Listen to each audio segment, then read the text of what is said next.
score មួយអី អត់ដឹងហ៎ ពូមួយអី អូចាប់បាត់ score មួយ អត់ស្គាល់ឈ្មោះហ៎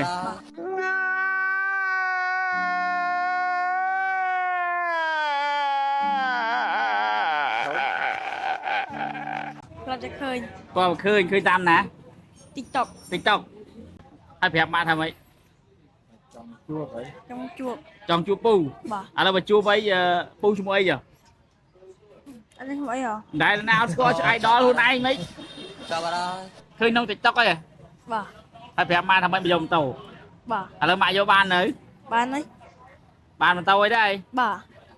ហើយឥឡូវសំខាន់អត់ស្គាល់ពូនេះអត់ដឹងពូឈ្មោះអី បាទ ហើយប្រាប់ម៉ាក់ឲ្យមក បាទ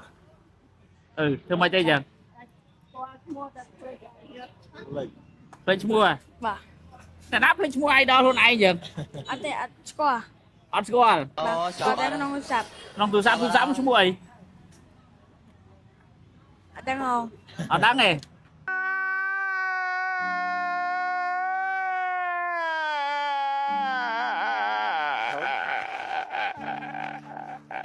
ឥឡូវនេះពុកម៉ែបងប្អូនបាទគាត់នាំប៉ាម៉ាក់គាត់មកទិញម៉ូតូឥឡូវនេះចាំខ្ញុំឲ្យគាត់ 50000 50000អត់អីទេ បាទ តិចជាពួយ 50000 ទៅវិញណាយកអត់ យោ យកហើយអរគុណច្រើនបងប្អូនបាទគាត់នាំប៉ាម៉ាក់គាត់មកយកម៉ូតូតែខ្ញុំហើយគាត់អត់ស្គាល់ឈ្មោះខ្ញុំទេតិចទៀតឲ្យគាត់ 50000 ណាសុំមកឡើងបញ្ជីម៉ូតូមកជាមួយទេអី ទៅមកជាមួយនេះចង់ឃើញ ចង់ឃើញអីតែបានឃើញ idol អត់ស្គាល់ឈ្មោះ idol បាទ តាបានឲ្យយក 50000